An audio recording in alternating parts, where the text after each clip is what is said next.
Hello everyone, Zellerant here, and with Etheria Restart's paid test coming up, as well as launch coming up within the month, I think now would be a good time to start incorporating my overviews of characters, how you should actually build them regarding substats and different sets and all that. But before I actually get into those, I thought now would be a good time to actually go over how you actually build your Animus with regards to modules as well as shells, because initially it can be kind of confusing at first, but it's actually quite simple once you kind of get into it. So first things first here, let's go ahead and look at an Animus here. We'll just pick the one that I'll probably be picking as like my main one I want to start with. I think most people are going to go for Tiamat first, but we'll just use her as an example. Don't take anything I do on building her here as how you should build her. We're just going to use random sets to kind of discuss the concept here. So when it comes to the character, you have module, prowess, and shell. Now prowess are effectively just your skills with the character. We don't need to worry about that right now. You can just think of it as you're going to slowly upgrade their stats here by going up with their prowess. That's just naturally upgrading them as you level them up. The parts where you're going to be farming, which is going to be their gear, is going to be your modules as well as your shell. And you can think of modules kind of being like your relics from HSR if you've played Honkai Star Rail, or artifacts from Genshin Impact. Or your attachments from Girls Frontline. So that's what the modules are. Now, shell, I've heard that compared to being kind of like your weapon, but in this game there is no weapon banner. Instead, you're basically farming for your weapon. Now, it's not exactly a weapon, but it kind of has been discussed to that. So we'll kind of compare it to that. But that's basically what you do here. You have 9 slots for your modules here, and then you have 1 slot for your shell. But your shell actually contributes a lot to your character, which we'll look at here in a second. But first, I thought we'd go ahead and actually take a look at the archive here. And the archive is where you're going to be able to see all the different sets that exist in the game when you want to look them up. And you have your shell archive as well as your matrix archive, which you can see all of them. So we'll go to the matrix one first for all the modules. So these are all the different sets that are available in the game at this time. Now, we're not going to go over all of these sets right now. I will be doing that in future videos as we start looking at how to build your characters. But for right now, we're just going to look at one little thing here, which is the bonus that they provide and how you actually get it. So when you look here, the first thing you'll see is Matrix Effect 4, 8, and 12. You can kind of compare this to Honkai Star Rail, where if you have, you might be able to want to mix and match some sets. And that's what this takes into consideration. So if you have 4 points, and I'm just going to call it points. I don't know if there's an actual term for it, but I'll just call it 4 points towards this set. You'll get attack plus 10%. If you have 8 points towards this set, you'll get plus 25. If you have 12, you'll get plus 45%, or plus 45% if you have 12 points. And you have that, and it's kind of different amongst all of them. Like this one, the max is 8. Max is 8 here. You have some that only have an effect of 6. You have some that have 6 and 12. And I think that's the amounts there. So I think all the breakpoints are 4, 6, 8, and 12. And it's different amongst all the different sets here.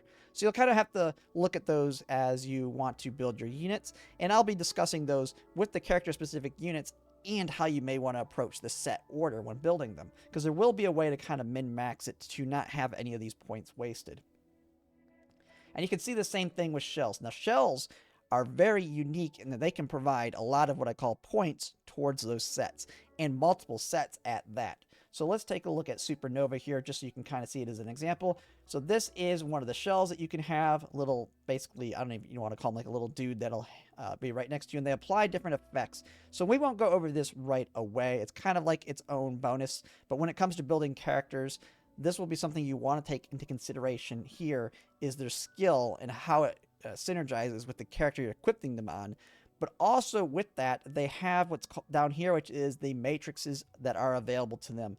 And so these are the different sets that you can roll on them when you pull, or when you're farming for these shells. Now, they can actually provide a lot of the points towards those sets, which we'll look at here now when we get into the Animus. Now, all the shells can't have all the different sets, but they can have a good multitude of them. And that is going to impact which shells you're going to want to put on what characters. So we were using Tiamat here as an example. So let's go ahead and start with our modules here. And so you have your helmet. You have a whatever you want to call, I don't know what you call these pieces. It looks like a helmet. Whatever this is here. Your shield. Your I don't know what you want to call this either. But you basically have 6 slots here. These ones over here are all they're kind of the same. so you can get a multitude of these. So if I put one of these on here, like that, I can't put another one of them on here. I have to pick a different set on here. So I'd have to go find another one that is not limit exceeded on here, which you can see down here. So you have to kind of, there's certain requirements with these. So the ones on the right are a little bit tricky. So we're gonna go after them, look at them here in a second. The first thing is I'm gonna just look at these, the main pieces right here. And so you can see right here, the different sets. Now when I was saying points, what I was meaning is this little thing right down here. So you can see this helmet, if I load this helmet here, it actually has 3 of this little, this mark right here, and that is Keen Eye. So that's going towards the set Keen Eye. And I'm getting 3 of them towards it, which you can actually click this little exclamation point and see what Keen Eye wants as its requirements. As you can see, Keen Eye has a 6 and 12 set effect there, so you need 6 points to get the set effect, or 12 to get, or if you can get all the way to 12 to get the full set effect. So you can already see, since that one provides 3, it actually isn't going to be too hard to hit the 12 if you want to target that. But also, you see it has 6. So if you want to go through multiple sets, so say maybe you want to get, you want just the crit damage, you don't really care about this extra little ability that this set gives, all you need to do is get 6 points here. So that is one way that you can approach it that way. And so maybe you want to get that 6 here, so you can take like this one, boom, load that one. Now we have 3 and 3. We have 6. So we actually get that crit damage here. We can see on the matrix effect activated. So if I don't care about the 12, I might look at a different set piece that I want to get for her. Maybe I want to put on this one. This one gives 3 towards cure. Boom. I have 3 towards cure. But what does cure need for it? It needs 4, 8, 4 or 8. So the 2 bonuses or set bonuses it has is if you have 4 or 8.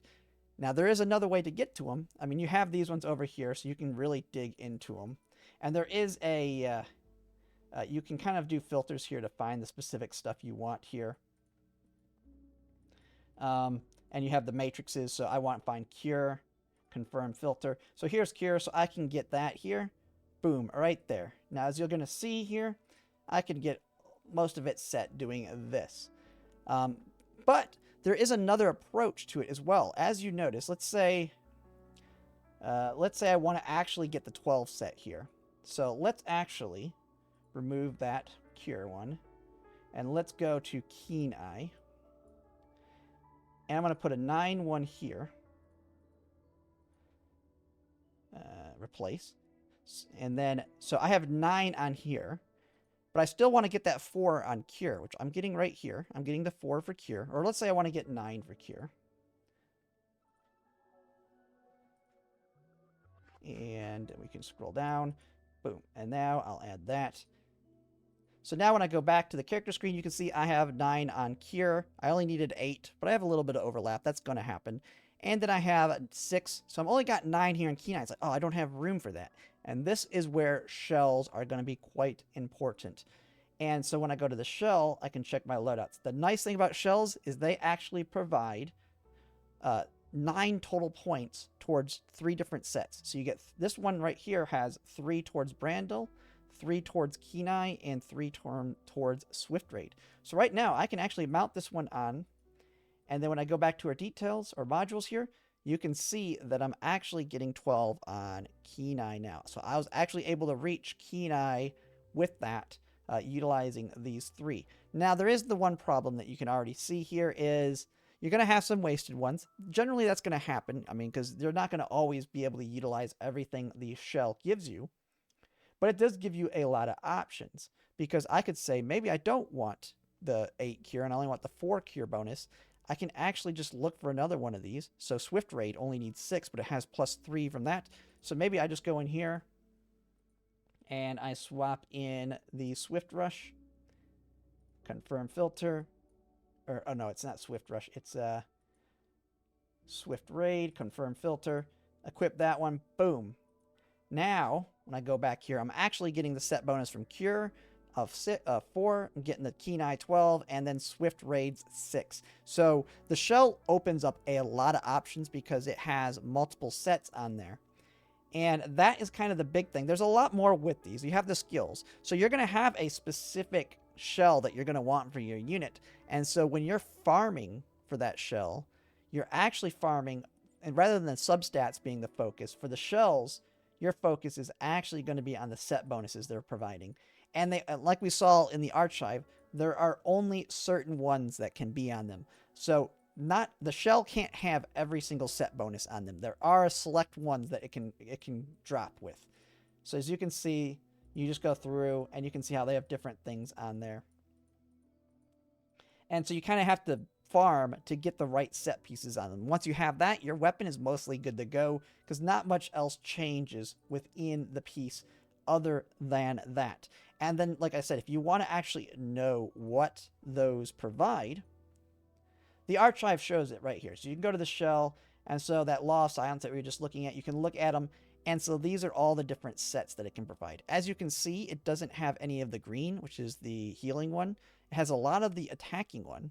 It has one of the, I believe this is the speed ones, and then I forget what the purples are. But you can actually click this, and it'll tell you all of the ones right here that it applies to. So you're going to have to take that into consideration when it comes to the shell. So you're going to have to care about not only the skill that it provides, but also the matrices available. And they do have kind of specific areas that they are kind of focused in. You kind of saw most of those were attacking ones. Here's one that's going to looks like this one's going to be more towards your speed with your blue, some shield with yellow, green's your healing. So this is more of your support one. And you can already tell it's a support one with its AoE heal built into it here. So they're going to kind of be tied, the sets are going to be kind of tied to their skill. You're not going to have like a mass deviation between the two on them. They're going to kind of synergize together. And so, but like I said, the main thing you're farming for is the matrices. And that is kind of a quick, well, I don't know if that was very quick, but that's kind of a quick rundown of how it works when it comes to building your character. You're going to be farming for the set pieces here. And this is going to be just like HSR. You're going to try and get those the substats that you want here, and then you're going to upgrade them. And as you upgrade them, you're going to hope it lands on the right stats so that you can upgrade that stat. Now, you might get like a god piece. Like I think I had a really good one right here. This one's a really, really good piece here because it has attack, crit damage, and effective accuracy. That's a really good piece. So those are the types you're going to still be farming for. It's just like any other ones with the RNG where you're trying to get the right pieces. And then just kind of lining up these to get whatever matrix effects you can kind of fit on there. And the way you can kind of design it, I've seen it's possible to get like 4 different set effects. Now they're going to be the lower level ones, like 4, but you should be able to mix and match if you want to do that. So maybe you want like this, on this one I have a little bit of speed, a little bit of crit damage. Maybe I want to get now onslaught, which will give me a little bit of attack. So I can mix and match all kinds of stuff. And if I want to get a little bit of Swift Raid, I can put that on here. So I just get Onslaught. Like I can put Onslaught here. Confirm that one. Put a piece right there. Load that one. And then we'll go here. Matrix Effect. Swift Raid. Put that one on there. And as you can see here, now I have a mix and match of 4 different sets. That's possible, or you can go all in on 2 sets. I believe you're able to pull off 12 on 2 different sets. So if you want to get the top of the set of 2 sets, you can do that as well. But that, yeah, that's a quick and dirty. Now, when it comes to the early game, you're not going to be able to get all the way up there. And the reason for that is when I take this off, I do have some purples. Purples only provide 2 of those points. So as you can see, this one's got 3 of them. The purple only has 2. Now, end game, you're going to be farming these mythic pieces. So you're going to have 3 on all of them. Just know early game, it's going to be hard to hit the upper range of these because they're going to provide less points towards the set. But that's just the nature of the game. You got to level up to get the better gear. But yeah, that's just a quick and dirty of the module and shell system. It's quite unique in how it works. Because it gives a lot more options than other games with how the shell works. But it has, it's its own RNG. Versus, rather than farming for substats on the shells, you're farming for the set bonuses to be the right ones. But yeah, that's pretty much it. If you like my content, if you could like, comment, subscribe, it really helps. And thanks for watching.